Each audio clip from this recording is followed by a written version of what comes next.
ಬಂಧುಗಳೇ, ಭಾಷಾಂತರವನ್ನ ಮಾಡಲಿದ್ದಾರೆ Shri Tanveer Sait, working president KPCC ಮತ್ತು ಶಾಸಕರು.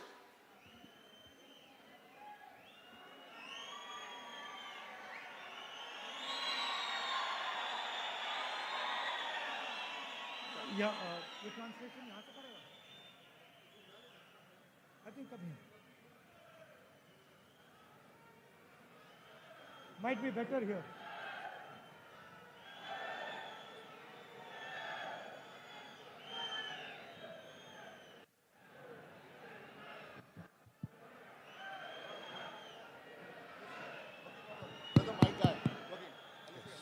भैया हेलो हेलो हेलो स्टेज पे कांग्रेस पार्टी के वरिष्ठ नेता, भाइयों और बहनों, प्यारे कार्यकर्ता, प्रेस के ಚಲರಾಯ ಸ್ವಾಮಿ ಅವರೇ, ನಮ್ಮ ಪಕ್ಷದ ಅಭ್ಯರ್ಥಿ ಆದಂಥ ವೆಂಕಟರಾಮನಗೌಡರ ಅವರೇ, ವೇದಿಕೆ ಮೇಲೆ ಇರುವಂಥ ಎಲ್ಲ ವರಿಷ್ಠ ನಾಯಕರುಗಳೇ, ಇಲ್ಲಿ ನೆರೆದಂಥ ಎಲ್ಲ ಸಭಿಕರೇ, ಮಾಧ್ಯಮದ ಮಿತ್ರರೇ, ತಮ್ಮೆಲ್ಲರನ್ನು ಇವತ್ತಿನ ದಿನ ಸ್ವಾಗತಿಸ್ತೇನೆ. चुनाव का समय है, दो विचारधाराओं की लड़ाई है. एक तरफ कांग्रेस पार्टी, इंडिया गठबंधन, जिसने संविधान की लड़ाई लड़ी, हिंदुस्तान को संविधान दिया और लोकतंत्र दिया, और दूसरी तरफ आरएसएस, बीजेपी, जो कॉन्स्टिट्यूशन को खत्म करना चाहते हैं, संविधान को खत्म करना चाहते हैं, लोकतंत्र को खत्म कर रहे हैं और हिंदुस्तान की हर एक संस्था में अपने लोग डाल रहे हैं. ಚುನಾವಣೆಯ ಸಂದರ್ಭ ಇದೆ. ಈ ಚುನಾವಣೆ ಎರಡು ವಿಚಾರಧಾರೆಗಳಲ್ಲಿ ನಡೀತಾ ಇರುವಂಥದ್ದು. ಒಂದು ಕಡೆ ಈ ರಾಷ್ಟ್ರಕ್ಕೆ ನಮಗೆ ಸಿಕ್ಕಿರುವಂಥ ಸಂವಿಧಾನ, ಆ ಆಶಯಗಳಲ್ಲಿ ಇವತ್ತು ಇಂಡಿಯಾ ಗಠಬಂಧನ್ ಒಂದಿಗೆ ನಾವು ನಿಮ್ಮ ಮುಂದೆ ಬಂದಿದ್ದೇವೆ. ಮತ್ತೊಂದು ಕಡೆ ಈ ಸಂವಿಧಾನವನ್ನು ಧ್ವಂಸ ಮಾಡಿ ಅನೇಕ ಸಂಸ್ಥೆಗಳಲ್ಲಿ ಅವರದೇ ಆದಂಥ ವ್ಯಕ್ತಿಗಳಿಗೆ ಸೇರಿಸುವಂಥ ಹುನ್ನಾರ ನಡೀತಾ ಇದೆ. वो 22-25 लोगों की सरकार चलाते हैं, अरबपतियों की सरकार चलाते हैं. हम आम जनता की, किसानों की, मजदूरों की, व्यापारियों की सरकार चलाते हैं. ಕೇವಲ 20ರಿಂದ 25 ಜನರ ಏಳಿಗೆಗಾಗಿ ಅವರು ಸರ್ಕಾರ ನಡೆಸ್ತಾ ಇದ್ದಾರೆ. ಆದರೆ ನಾವು ಕಡು ಬಡವರ, ರೈತರ, ಎಲ್ಲ ವರ್ಗದ ಜನರ ಕಲ್ಯಾಣಕ್ಕಾಗಿ ನಾವು ಸರ್ಕಾರ ನಡೆಸ್ತಾ ಇದ್ದೇವೆ. आपको याद होगा, चुनाव में हमने आपसे 5 वायदे किए थे, 5 गारंटी के वायदे हमने आपसे किए थे, और मैं गर्व से कहता हूं कि हमारी सरकार ने सारी की सारी गारंटीज आपको दे दी हैं. ಚುನಾವಣಾ ಸಂದರ್ಭದಲ್ಲಿ ನಾವು ತಮಗೆ 5 ಭರವಸೆಗಳನ್ನ ಕೊಟ್ಟಿದ್ವಿ. ಅತ್ಯಂತ ಸಂತೋಷದಿಂದ ನಾನು ವ್ಯಕ್ತಪಡಿಸ್ತಾ ಇದ್ದೇನೆ. ಈ 5 ಗ್ಯಾರಂಟಿಗಳನ್ನ ಜಾರಿಗೊಳಿಸಿ ನಿಮಗೆ ತಲುಪಿಸಿರುವಂತಹ ಕೀರ್ತಿ ನಮ್ದಾಗಿದೆ. आज कर्नाटक में गृहलक्ष्मी के माध्यम से 1 करोड़ महिलाओं से ज्यादा को हर महीने 2000 रुपए मिलते हैं. ಗೃಹಲಕ್ಷ್ಮಿ ಯೋಜನೆ ಅಡಿಯಲ್ಲಿ ಪ್ರತಿಯೊಂದು ಕುಟುಂಬದ ಹಿರಿಯ ಮಹಿಳೆಗೆ 2000 ರೂಪಾಯಿ ನಾವು ಕೊಡ್ತಾ ಇರೋದ್ರಿಂದ ಸಾಕಷ್ಟು ಬದಲಾವಣೆಗಳಾಗ್ತಾ ಇದೆ. ಅತ್ಯಂತ ಗರ್ವದಿಂದ ನಾನು ಈ ಮಾತನ್ನು ತಮ್ಮಲ್ಲಿ ವ್ಯಕ್ತಪಡಿಸ್ತಾ ಇದ್ದೇನೆ. 24,000 रुपए सीधे उनके बैंक अकाउंट में कांग्रेस पार्टी की सरकार डालती है. ಪ್ರತಿ ವರ್ಷ 24,000 ರೂಪಾಯಿ ನೇರವಾಗಿ ಅವರ ಖಾತೆಗೆ ಜಮಾ ಮಾಡುವ ಮೂಲಕ ಒಂದು ನೆಮ್ಮದಿಯ ಬದುಕನ್ನು ಕೊಡ್ತಾ ಇದ್ದೇವೆ. 1.5 करोड़ से ज्यादा परिवारों को मुफ्त में बिजली दी जा रही है. 1.5 ಕೋಟಿ ಕುಟುಂಬಗಳಿಗೆ 200 ಯೂನಿಟ್ ವರೆಗೂ ಉಚಿತವಾದಂತಹ ವಿದ್ಯುತ್ ಶಕ್ತಿಯನ್ನು ನೀಡ್ತಾ ಇದ್ದೇವೆ. 1 करोड़ परिवार से ज्यादा को 10 केजी चावल अन्नभाग्य स्कीम में मिल रहा है.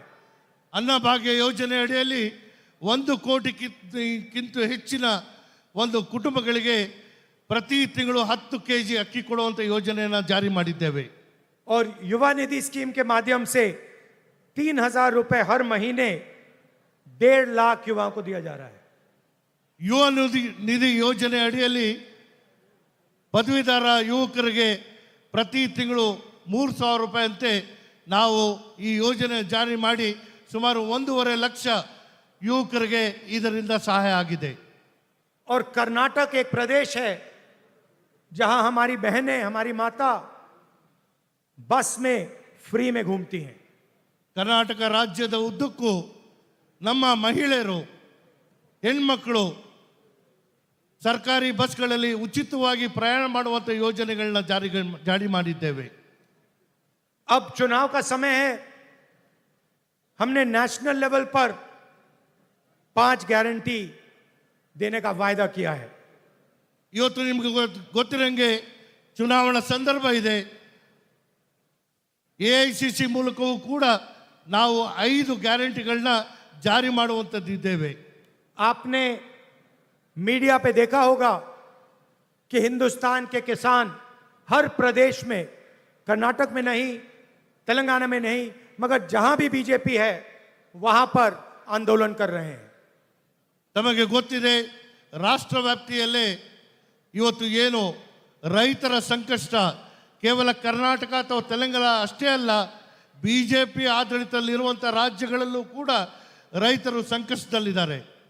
किसान सिर्फ न्याय मांग रहा है, वो और कुछ नहीं चाहता है, मुफ्त में कुछ नहीं चाहता, फ्री में कुछ नहीं चाहता, सिर्फ न्याय चाहता है।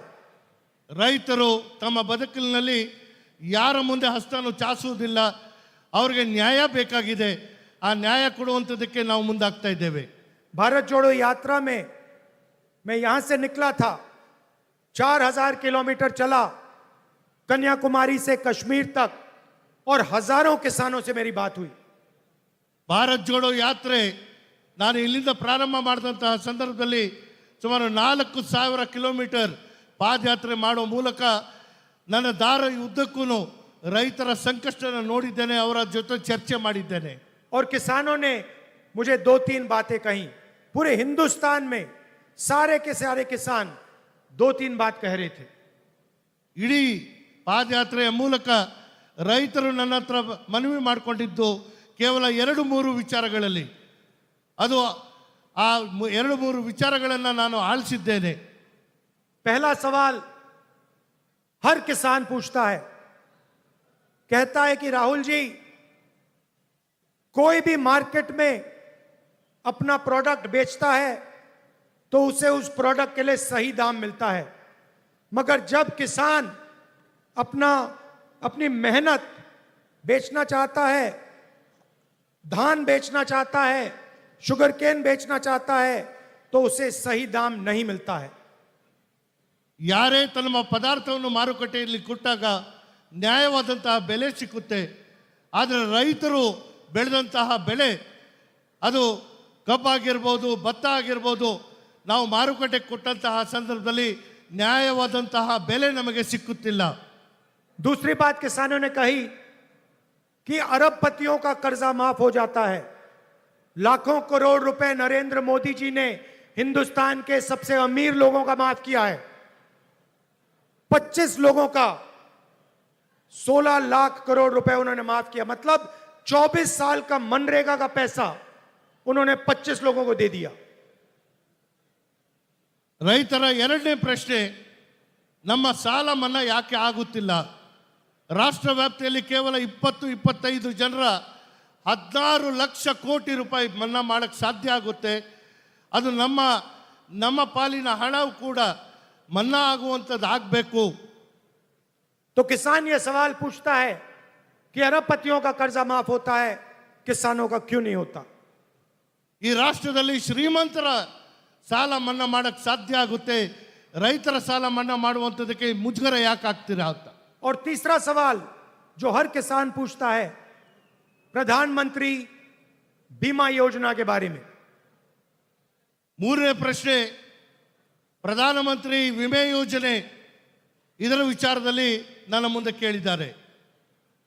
कहता है कि हमसे पैसा लिया जाता है, मगर जब खेत का नुकसान होता है, बारिश होती है, ओला गिरता है, तो कंपनी हमें कहती है कि बीमा का पैसा हमें नहीं मिलेगा। ಪ್ರಧಾನಮಂತ್ರಿ ವಿಮೆ ಯೋಜನೆಯಲ್ಲಿ ರೈತರು ತಮ್ಮ ಪಾಲಿನ ಹಣ ಕಟ್ಟಿದ್ರೂ ಕೂಡ ಪ್ರವಾಹ ಅಥವಾ ಬರ ಬಂದಂತಹ ಸಂದರ್ಭದಲ್ಲಿ ಕಂಪನಿ ಅದನ್ನು ಮಾನ್ಯತೆ ಕೊಡದೆ ನಮಗೆ ಸಿಗಬೇಕಾಗಿರುವಂಥ ನ್ಯಾಯಬದ್ಧವಂಥ ಹಣ ಸಿಕ್ಕುತ್ತಿಲ್ಲ. तो सरकार बनते के एकदम बाद कांग्रेस पार्टी हिंदुस्तान के किसानों के लिए 3 काम करने जा रही है। ರೈತರಿಗಾಗಿ ಕೇಂದ್ರದಲ್ಲಿ ಕಾಂಗ್ರೆಸ್ ಸರ್ಕಾರ ಬಂದಿದ್ದಲ್ಲಿ ನಾವು ನಿಮಗಾಗಿ ಪ್ರಮುಖವಾದಂಥ 3 ಅಂಶಗಳಿಗೆ ನಾವು ಸೂತ್ರವನ್ನು ರೂಪಿಸಿದ್ದೇವೆ. सबसे पहली बार हिंदुस्तान में एक legally guaranteed minimum support price Hindustan के किसानों को दी जाएगी। ನಾವು ಅಧಿಕಾರಕ್ಕೆ ಬಂದಂತಹ ಸಂದರ್ಭದಲ್ಲಿ ನ್ಯಾಯಬದ್ಧವಾದಂತಹ ಕನಿಷ್ಠ ಬೆಂಬಲ ಬೆಲೆಯನ್ನು ನಾವು ಘೋಷಿಸುತ್ತೇವೆ. ದಯಮಾಡಿ ಎಲ್ಲರೂ ಒಂದು 10 ನಿಮಿಷ ಕೂತ್ಕೋಬೇಕು ದಯವಿಟ್ಟು. जो नरेंद्र मोदी जी ने अरबपतियों के लिए किया वही हम किसानों के लिए करने जा रहे हैं। किसानों का हम कर्जा माफ करेंगे नेशनल लेवल पर।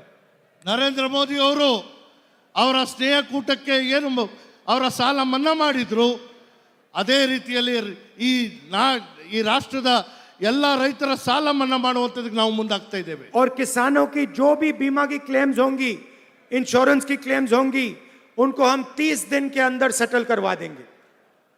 ನಿಮ್ಮ ವಿಮೆಯ ಹಣ ಯಾವುದೇ ಪರಿಸ್ಥಿತಿಯಲ್ಲಿ ಇದ್ದಂತಹ ಸಂದರ್ಭದಲ್ಲಿ 30 ದಿನಗಳ ಒಳಗಾಗಿ ಅದನ್ನು ನಿಮಗೆ ಮಾನ್ಯತೆ ಕೊಡುವಂತಹ ಕೆಲಸ ನಾವು ಮಾಡಕ್ಕೆ ಮುಂದಾಗ್ತಾ ಇದ್ದೇವೆ.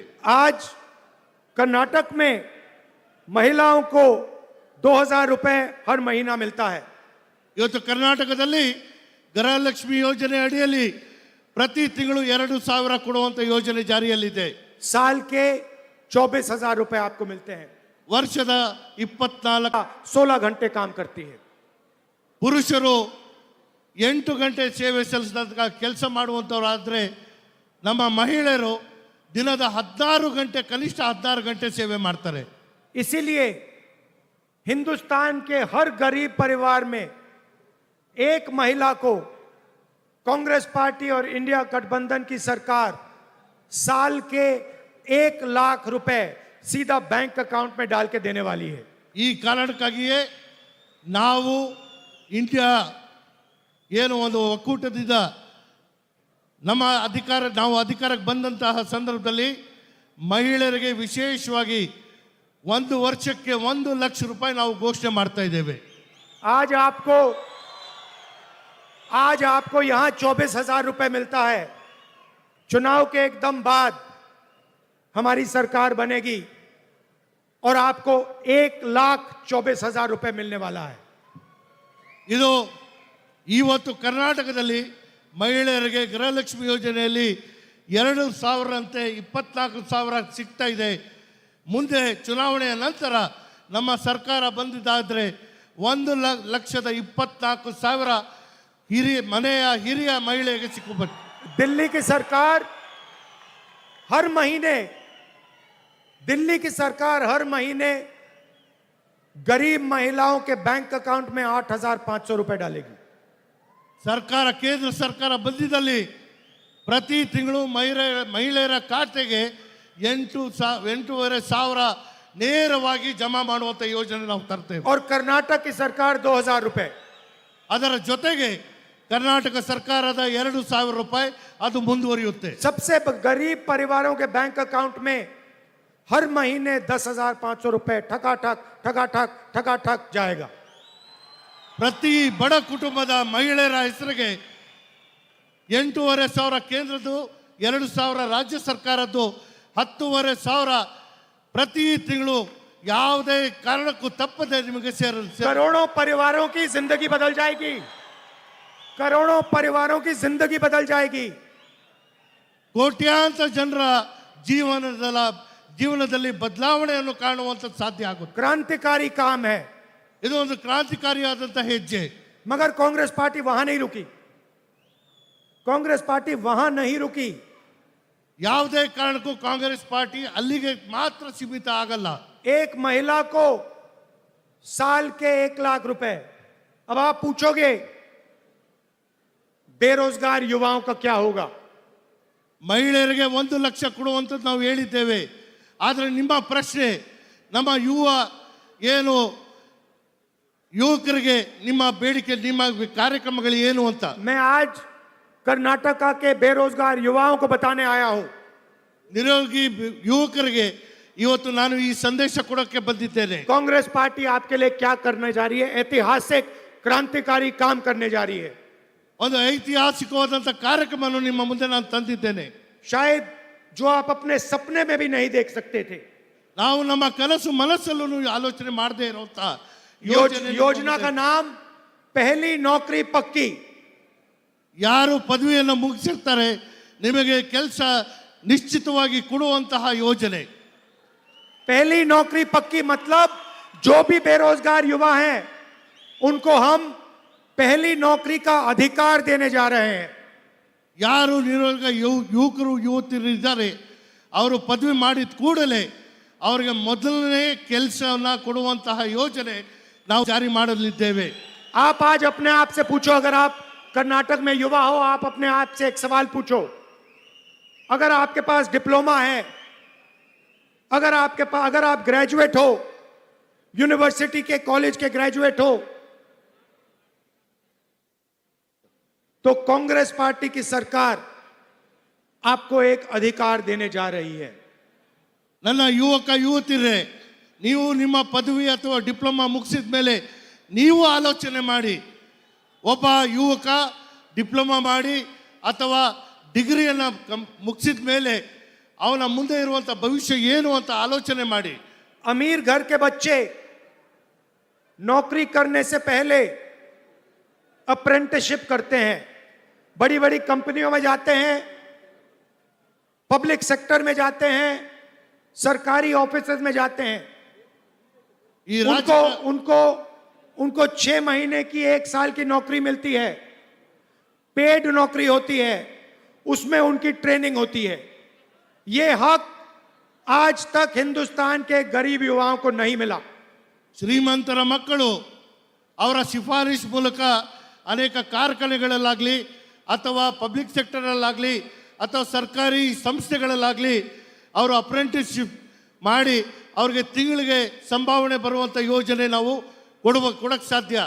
ಆದರೆ ಯಾವುದೇ ಸರ್ಕಾರ ಕಡು ಬಡವರ ಮಕ್ಕಳು ವಿದ್ಯಾವಂತರ ಆದ್ರೂ ಅವ್ರಿಗೆ ಈ ಯೋಜನೆ ದಕ್ತಾ ಇರಲಿಲ್ಲ. ಈ ನ್ಯಾಯವನ್ನು ಕಾಂಗ್ರೆಸ್ ಪಾರ್ಟಿ ಮಾಡೋಕ್ಕೆ ಮುಂದಾಗ್ತಾ ಇದೆ. कांग्रेस पार्टी हिंदुस्तान के हर बेरोजगार युवा को 1 साल की अप्रेंटिसशिप का अधिकार देगी.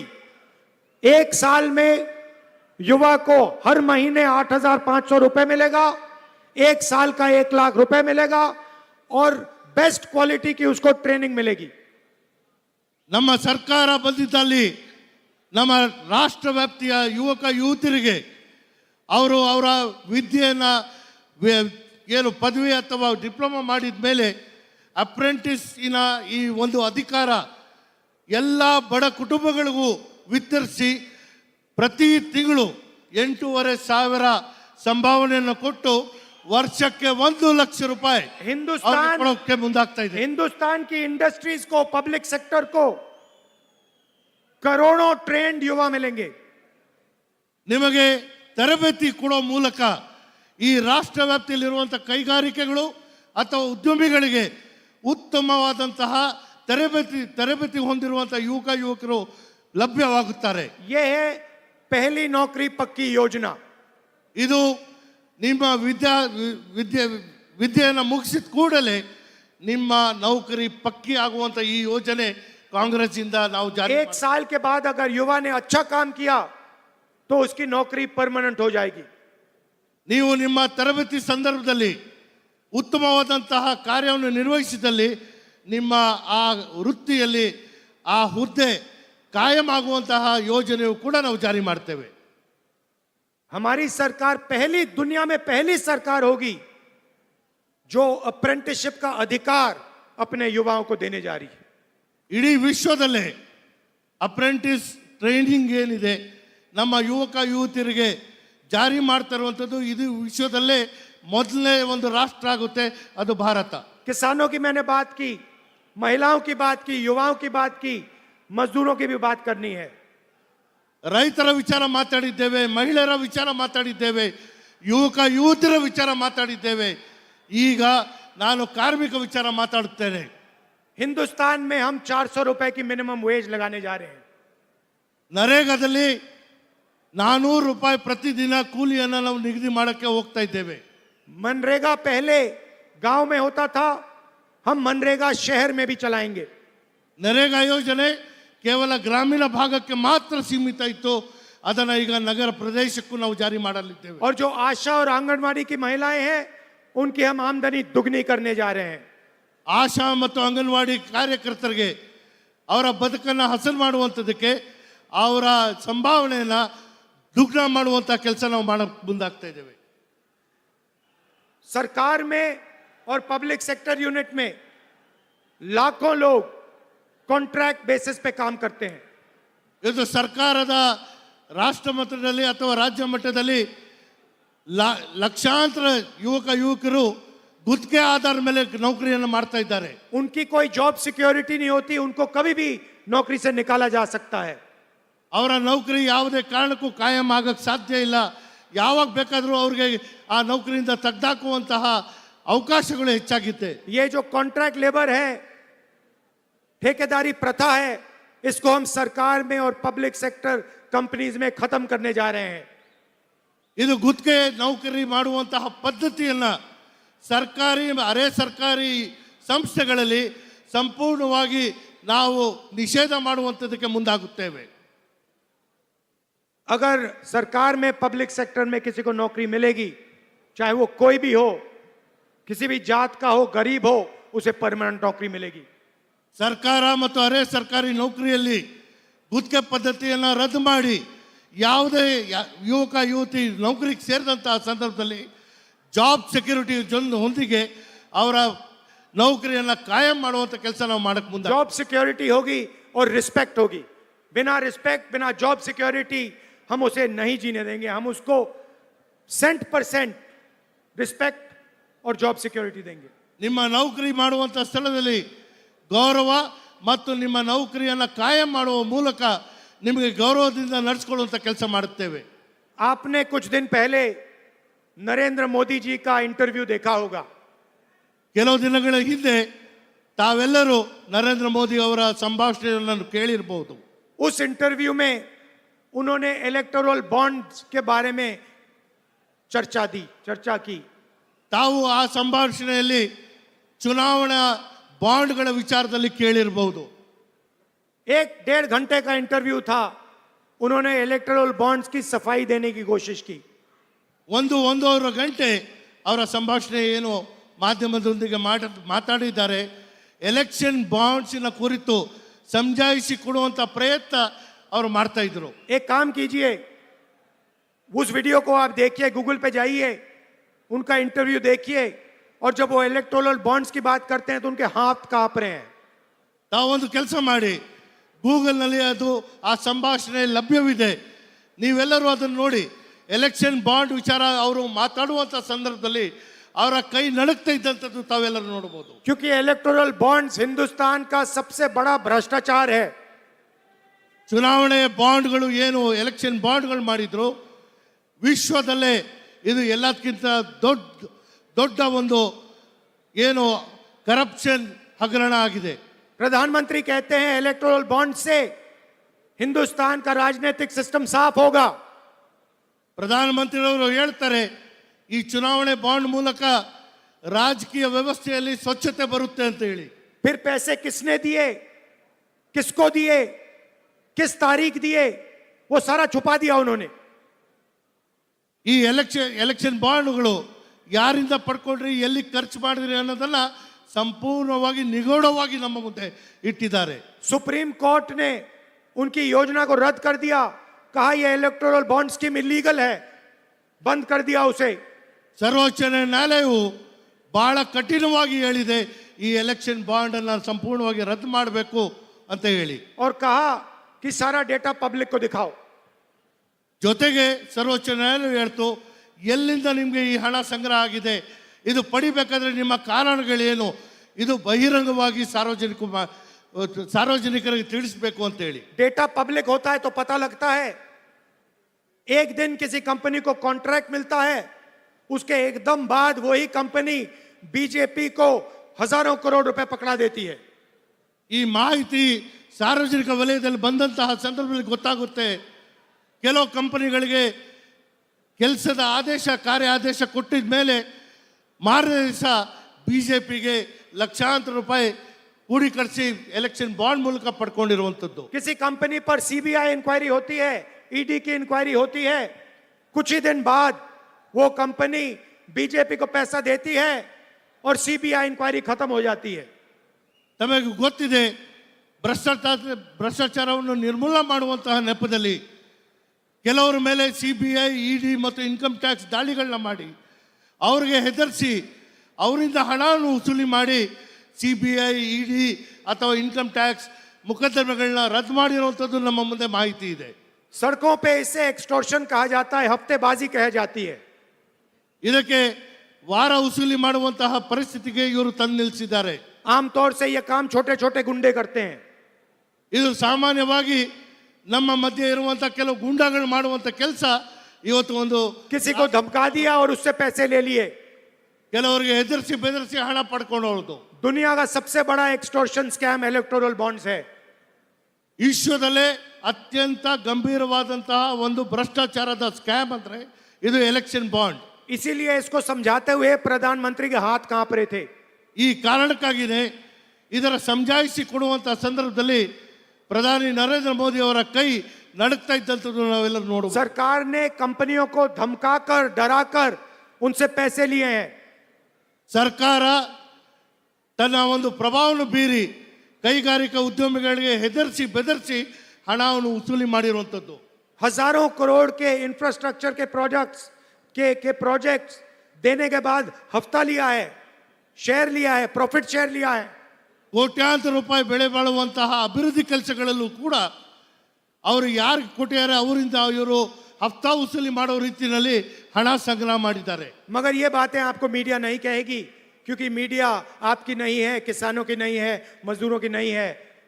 ಈ ವಿಚಾರಗಳು ತಮಗೆ ಮಾಹಿತಿ ತಂದುಕೊಡುವಂಥದ್ರಲ್ಲಿ ನಮ್ಮ ಮಾಧ್ಯಮವರು ನೇರವಾಗಿ ನಿಮಗೆ ಹೇಳಕ್ಕೆ ಸಾಧ್ಯ ಇಲ್ಲ. ಯಾಕಂದರೆ ಇವರು ಸಾಮಾನ್ಯ ಜನರಾಗಲಿ, ಪ್ರಜೆಗಳಾಗಲಿ, ರೈತರಾಗಲಿ ಇವರ ಪರ ಇರುವಂತಹ ಮಾಧ್ಯಮ ಅಲ್ಲ. चुनाव में मैंने आपसे कहा था कि यहां पे एक बीजेपी है और दूसरी उनकी बी टीम है. ಚುನಾವಣಾ ಸಂದರ್ಭದಲ್ಲಿ ನಿಮ್ಗೆ ಹೇಳಿತ್ತು, ಒಂದು ಕಡೆ ಬಿಜೆಪಿ ಆದರೆ ಮತ್ತೊಂದು ಕಡೆ ಬಿ ಟೀಮ್ ಇದೆ ಅಂತ ಹೇಳಿ. और आपने ये बात मान ली थी. ತಾವೆಲ್ಲರೂ ಇದನ್ನ ಸಾಕ್ಷಿಯಾಗಿ ಒಪ್ಕೊಂಡಿದ್ರಿ. और आज ये बात सबके सामने आ गई है. सिर्फ बी टीम नहीं है, उनके पार्टनर है. ಇದು ಕೇವಲ ಇದು ಒಂದು ರಾಜಕೀಯವಾದಂತಹ ವ್ಯಾಖ್ಯೆ ಆಗಿರಲಿಲ್ಲ. ಇವತ್ತು ನೈಜವಾಗಿ ಎ ಟೀಮ್ ಜೊತೆಗೆ ಬಿ ಟೀಮ್ ಇಬ್ರು ಮಿಲನ ಆಗಿರುವಂಥದ್ದು ನಮ್ಮ ಮುಂದೆ ಕಾಣ್ತಾ ಇದೆ. उनकी 24 घंटे मदद करते हैं एक दूसरे की वो 24 घंटा मदद करते हैं. ಇವರು ಪರಸ್ಪರ ಒಬ್ರಿಗೊಬ್ರು ಸಹಾಯ ಮಾಡುವಂಥದ್ದಕ್ಕೆ ಪಾರ್ಟ್ನರ್ ಆಗಿ ನಮ್ಮ ಮುಂದೆ ಬಂದಿದ್ದಾರೆ.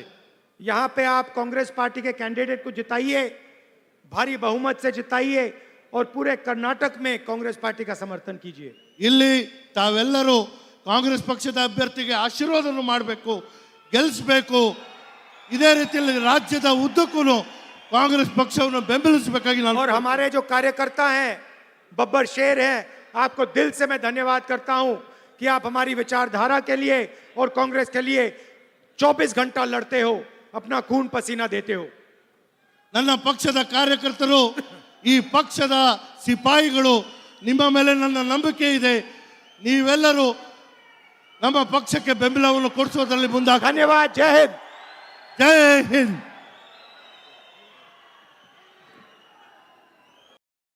ये हक आज तक हिंदुस्तान के गरीब युवाओं को नहीं मिला. ಶ್ರೀಮಂತರ ಮಕ್ಕಳು ಅವರ ಶಿಫಾರಿಶ್ ಮೂಲಕ ಅನೇಕ ಕಾರ್ಖಾನೆಗಳಲ್ಲಾಗಲಿ ಅಥವಾ ಪಬ್ಲಿಕ್ ಸೆಕ್ಟರಲ್ಲಾಗಲಿ ಅಥವಾ ಸರ್ಕಾರಿ ಸಂಸ್ಥೆಗಳಲ್ಲಾಗಲಿ ಅವರು ಅಪ್ರೆಂಟಿಸ್ಶಿಪ್ ಮಾಡಿ ಅವ್ರಿಗೆ ತಿಂಗಳಿಗೆ ಸಂಭಾವನೆ ಬರುವಂಥ ಯೋಜನೆ ನಾವು. दो विचारधाराओं की लड़ाई है. एक तरफ कांग्रेस पार्टी, इंडिया गठबंधन, जिसने